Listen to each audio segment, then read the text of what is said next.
Hello বন্ধুরা, তো আজকে আমি আমার ব্লগটা স্টার্ট করলাম এলিনাকে দিয়ে। এলিনা দেখো এখন সকাল সকাল ও হোমওয়ার্ক নিয়ে বসে গেছে। হোমওয়ার্কে ও ইন্ডিয়ান ম্যাপের পয়েন্টিং করছিল, এইদিকে ওর মা খাইয়ে দিচ্ছিল ওকে। তো যাই হোক, চলো এবার দেখি আমার ছেলে কী করছে। ছেলে দেখো এই নিচে এখন ক্রিকেট খেলছে বন্ধুদের সাথে। আর ওই যে দেখো বসে আছে আমার বাবা হচ্ছে এদের আম্পায়ার। তো এখানে আমার ছেলে কিন্তু দেখো আউট করে দিল, জানি না আউট হয়েছে কিনা। তো সবাই ওরা এটা নিয়ে খুব তর্ক করছিল কে মানে আউট হয়েছে, ওরা বলছে না আউট হয়নি, কিন্তু আম্পায়ার কিন্তু চুপচাপ বসে আছে। আমি বললাম কী ব্যাপার, তুমি আম্পায়ার হয়েছে, তুমি বলো কি আউট হয়েছে কি না হয়নি। তখন আম্পায়ার বললো না, এটা কিন্তু নট আউট হয়নি। কিন্তু আমার ছেলের মনটার জন্য খুব খারাপ হয়ে গেল। তো যাই হোক, আবার ওরা খেলা স্টার্ট করলো আর আমি চলে গেলাম মায়ের ফলের বাগানের দিকে। এখানে তো তোমাদের দেখিয়েছি অনেকবারই, অনেক রকমের ফল গাছ আছে। তো ওই কর্নারে আছে একটা কামরাঙা গাছ, আর এই কামরাঙা গাছটা প্রচুর প্রচুর ফল ধরে। তো আমি ভাবলাম একটা কামরাঙা ছিঁড়ে খাওয়া যায়। এখন এসে দেখছি একটাও কামরাঙা নেই। কদিন আগে বাবা বলেছিল আমাকে যে কারা নাকি কামরাঙা পেড়ে নিয়ে চলে গেছে। যাই হোক, তাই বলে একটাও রাখবে না বলো। তো একটা আমি খুঁজে পেলাম, তো আমি চলে গেলাম সেটা পাড়তে। তো সেটা অনেক কষ্টে আমি পেরে নিয়ে আসলাম, কিন্তু নামিয়ে দেখছি ওটা কিন্তু একদমই ছোট্ট, খুব একটা বড় হয়নি। বড় হলে একটু মিষ্টি লাগে, ছোটোটা কিন্তু ভীষণ টক হবে। তো যাই হোক, ওটা আমি ছিঁড়ে নিয়ে চলে এলাম। ওই যে কথায় বলে না, নাই মামার থেকে কানামা ভালো, তো যাই হোক ওটাই আমি ছিঁড়ে নিয়ে চলে এলাম। তারপরে গেলাম আমি, দেখো একটা সাইডে একটা ঘর আছে, ওটা হচ্ছে আমার একটা দিদির বাড়ি। ওর নাম হচ্ছে দেবযানী, কিন্তু আমরা ওকে পুতুল বলে মানে পুতুলদি বলে ডাকি, কেন কি ওর ডাকনাম পুতুল। তো ওখান থেকে আমি খুব জোরে করে ডাকছিলাম এই পুতুল দি, ওর কোনো সাড়া পাচ্ছিলাম না। ভাবলাম হয়তো বাড়িতে নেই। তারপরে আমি ওকে দেখলাম, ওই যে দেখো কলতলায় বসে কিছু একটা করছিল। আমাকে দেখে ও কিন্তু ক্লিং করে লাফ দিয়ে উঠলো, বলছি যে ও বারবার বলছিল দেখ এই অবস্থা আমাকে ভিডিও করিস না, আমি নাইটি ফাইটি পরে আছি। তো আমি বললাম কোনো ব্যাপার না, নাইটি পরে তো আমিও ভিডিও করি। তো যাই হোক, ও আমাকে জিজ্ঞাসা করছিল তুই কবে এসেছিস। আমি বললাম 2 দিন হলো এসেছি। কিছুক্ষণ ওর সাথেও গল্প করলাম, গল্প করে ওকে বললাম আমি মানে বাড়িতে আছি, তুই একদিন আসিস, আমার গল্প হবে। তো যাই হোক চলে গেলাম। এবার আমার ছেলের ওখানে কামরাঙাটা নিয়ে ওকে বললাম একটু খাওয়া বাবা, আমি একটু পেরে নিয়ে এসেছি, একটু খাও। ও ব্যাট দিয়ে ওকে বলের মতো ছুঁড়ে মারতে যাচ্ছিলো, তবুও আমি বলছিলাম একটুখানি খেয়ে দেখ পেরে নিয়ে এসেছি অনেক কষ্ট করে। তো সেটা শুনে একটুখানি খেলো, তারপর একটুখানি খেলো। তা ব্যাস, এটা আর খেলো না। তারপরে কী করি, তো আমি ভাবলাম চলো আমার টক ফলটা আমারও ভালো লাগে, আমি একটু খেয়ে দেখি। কিন্তু মুখে দেওয়ার সঙ্গে সঙ্গে তো আমার মাথার মধ্যে পুরো চক্কর দেওয়া শুরু করলো। এতটা বীভৎস টক ছিল ওটা, আমিও খেতে পারছিলাম না, ভীষণ টক ছিল, ভীষণ টক। তো যাই হোক, কামরাটার মধ্যে আমি পুরোটা খেতে পারিনি, বাকিটা ফেলে দিয়েছিলাম। এবার চলে গেলাম আমার মায়ের ছোটো ছাদে, যেখানে আমার মায়ের প্রচুর ফুল গাছ আছে। আমার এই ছাদটায় আসতে খুব ভালো লাগে, মানে খুব সুন্দর রোদও আছে আর ওর প্রচুর পরিমাণে ফুল গাছও আছে। সেটা দেখতে চলে এলাম আর তোমাদের দেখাতেও এলাম আমার মায়ের কত রকমের গাছ আছে এখানে।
অনেক পোস্ট মেরে চলে গেলাম নিচে, আর চলে গেলাম আমাদের ওই বড় ছাদে আমার মেকি করছে দেখতে। মাম্মা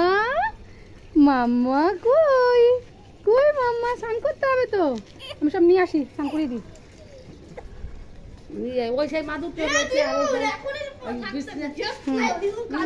আমি নিয়ে আসি, মামাকে স্নান করাবো। তো এই দেখো আমি মামাকে স্নান টান করিয়ে রেডি করে দিয়েছি। তো কারণ কি ওই গুড়িয়া বলছিল ওকে কোলে নেবে, তো আমি ওকে একটু নিচে নিয়ে গেলাম গুড়িয়ার কাছে। এই যে গুড়িয়া এসে গেছে, দেখ স্কুলে এসে গেছে। অনেকক্ষণ শুশু করে না কিন্তু কোলে করে দিতে পারে, বলে দিলাম।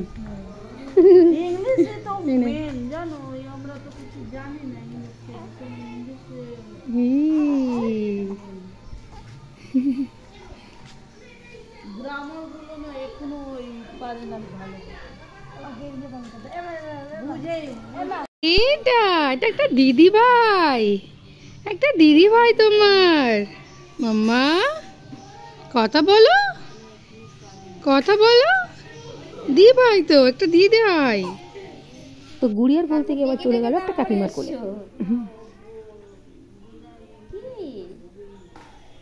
কথা বলছো? কথা বলছি। তুমি বের করতে এসছো মামা বাড়িতে? টিপটা একটু বড় দরকার, নজর লাগবে না। টিপ বড় করে পড়েনি মা। এটা কে? কে খাচ্ছে? অ্যানা? অ্যানা কি খাচ্ছ মাম্মাম? তুমি কি খাচ্ছ? বলো তো কি খাচ্ছ? কি খাচ্ছ তুমি? তো বলো, একটু বলো। তোরা কি করছিস রে? কি করছিস? কেন, ওখানে কি আছে? তোরা স্নান করেছিস? কেন করিসনি? কটা বাজে? বাবা না আসলে স্নান করা যাবে না? বাবা এসে কি স্নান করিয়ে দেবে? হ্যাঁ, তাহলে ওই লাঠি দিয়ে লাগবে, কারো একটা লাগবে দেখবি।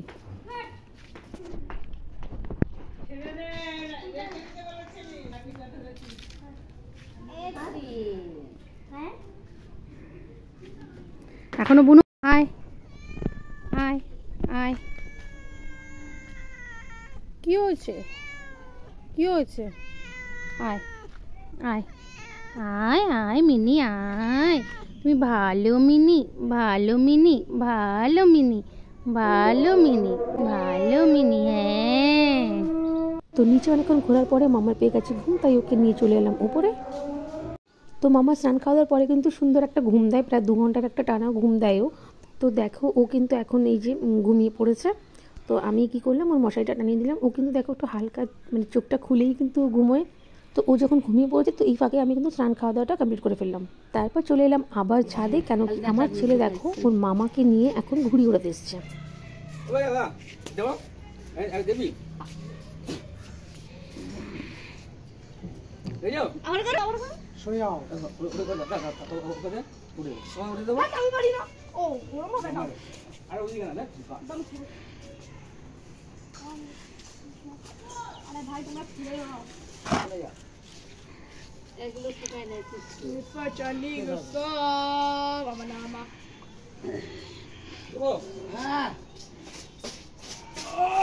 দেখো এই ছেলে এমন জোরে ঘুড়ি টানলো যে ঘুড়িটাই পুরো ফেটে গেল। ছিঁড়ে গেছে। আমার কথাটা তো শুনলো না, হাওয়াটা ধরিয়ে নিয়েছিলাম আমি। কি আমার লাগাতো কি রকম হবে না? কি ঘুড়ি কি একটাই ছিল? হ্যাঁ, একটাই ভালো ভেঙে দিয়েছে। দুটো উড়িয়ে গেল। ওই পটি পারিয়েছিস তুই? পারাইনি। হ্যাঁ পারিছো। এটা টেনে নিয়ে চলে গেছে।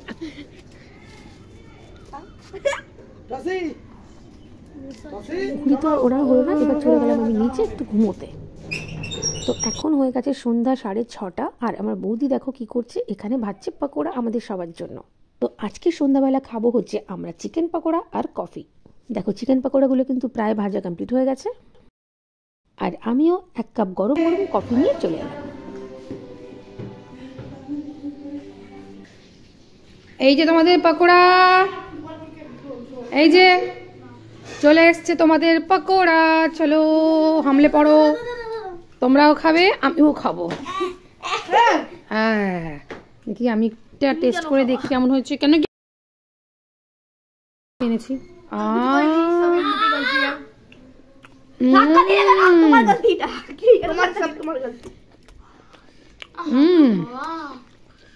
Tasty tasty.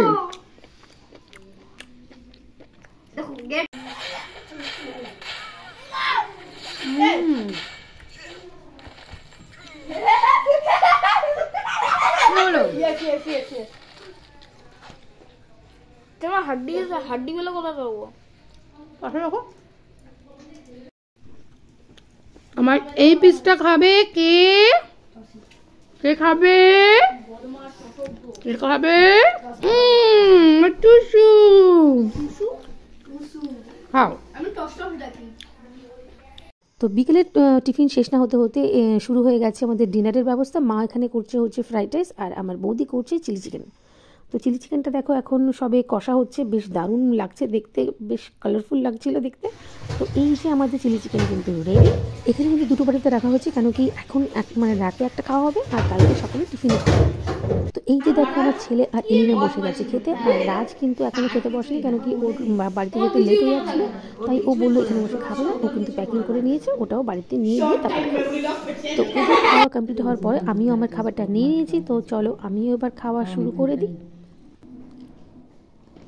চিলি চিকেন আর ফ্রাইড রাইস দুটোই কিন্তু দারুণ হয়েছিল। তো চলো আমি আমার খাওয়াটা কমপ্লিট করি, আর তোমরা যারা যারা এখনও ডিনার করোনি তারা করে নাও। তো আজকের ভিডিওটা কিন্তু আমি এখানেই শেষ করছি। তোমরা সবাই ভালো থেকো, সুস্থ থেকো, আর আমার ভিডিও কিন্তু দেখতে থেকো। টাটা।